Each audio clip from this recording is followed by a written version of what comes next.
Assassin's Creed Origins is a game of huge scale. This country of Egypt recreated within the game with tons of side activities and things to do and explore with a story that I think is just fantastic. But there's a lot of little things that were put into this game that, you know, weren't present in previous Assassin's Creed games. So in this video I'm going to be counting down 10 little details you might have missed in Assassin's Creed Origins. Tiny little things that just help to bring the world to life that bit more. So without further ado, let's go ahead and hop into the video.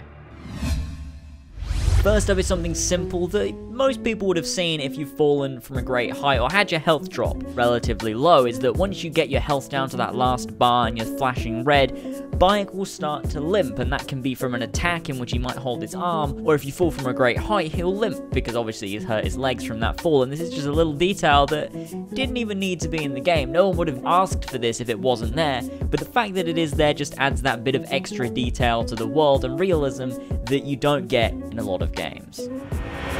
Next up is something while you're playing as Senu. If you take the left stick and you flick it left and right really quick, Senu will do a barrel roll. It's just something that adds a little bit of character to Senu, more so than just being a scouting mechanic. Kind of gives her own little bit of character there, and I think it's something that's really nice. Again, something that didn't even need to be in the game, but is there nonetheless. You can go try it out yourself and have a good time spinning around as Senu. With so much to do in Assassin's Creed Origins, you probably haven't stopped to find this one, and if you idle for long enough as Byuk, Senu will fly in and land in Byuk's arm. He'll give her a little pat or a kiss or whatever, and they'll sort of just sit there in an idle pose. It's something that's really nice and that, again, didn't even need to be put in the game, but it's in the game, and it's something that I really like. It also makes for a ton of great screenshot opportunities using the in-game's fantastic photo mode.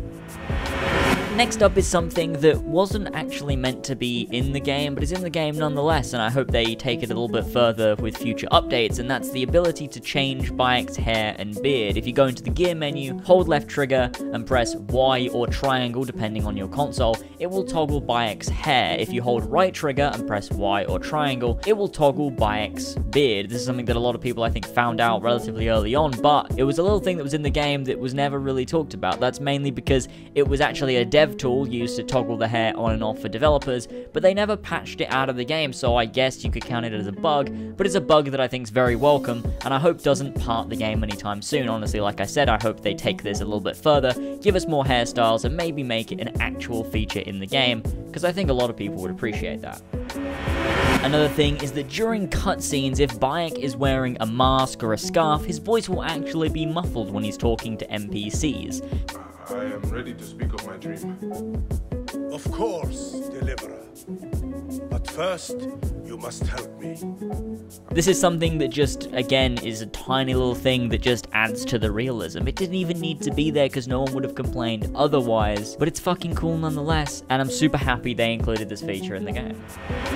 While traversing the landscape, if you were to hop off your horse and walk through one of the many fields of either wheat or flowers, Byuk will stick his hands out and will touch the plants as you slowly walk through them, sort of gladiator style. This is just another one of those things that's super realistic and just makes for another great screenshot opportunity when you see Byuk grazing the plants or the reeds with his hands, and you know, it's great that they put something like this in the game. The next thing is something that maybe people haven't found out, and that is, if you light a cart of hay on fire, NPCs will come over to try and put the fire out, and doubly so if you light yourself on fire in the middle of a busy area, NPCs will run over and try and put you out as well. A feature that again didn't need to be in the game, but is in the game and is cool nonetheless, and it's something that really adds to the life of the world and makes it feel a lot more realistic.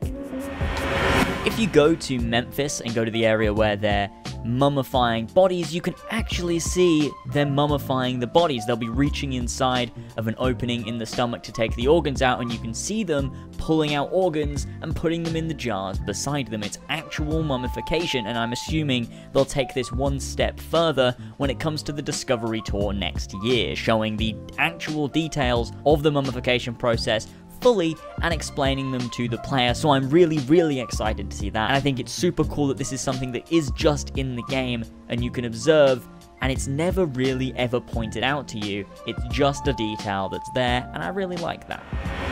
Another thing I noticed while playing the game is that if you go to a camp of guards and you take out some guys, if you sit and wait for a while and someone notices the body, the guards will actually pick up those bodies and dispose of them themselves. They don't just leave the body there, they'll try and clean up the dead guys and take them somewhere else. I think that's really, really cool. Such a small little detail, but again, shows realism, life, and that interactivity they have with the world that isn't in a lot of other games.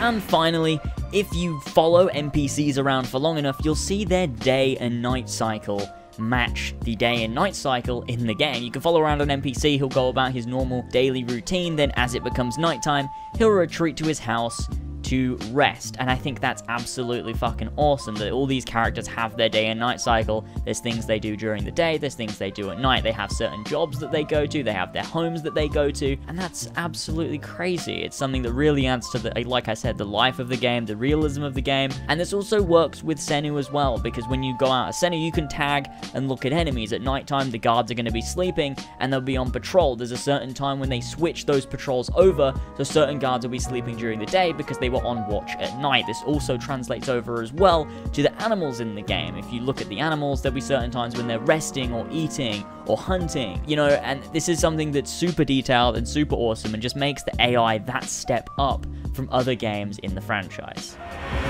So that's it for this video. I do hope you guys enjoyed. If you did, be sure to smash that like button because that'd be absolutely fantastic. Comment down, let me know if there's anything else I may have missed, and maybe I'll make a second video like this in the future if we find any other small details like the ones listed here. Thank you guys so much for joining. Subscribe to stay up to date on all new videos. I'd really, really appreciate it. Thanks for joining me, and I'll see you all next time. Goodbye. You people have suffered too long. It's time we take a stand. Unite, 'cause together we're strong. Defy and take my hand. I'll be hearing whispers on the wind. Born from the shadows, origins are these the flames I see.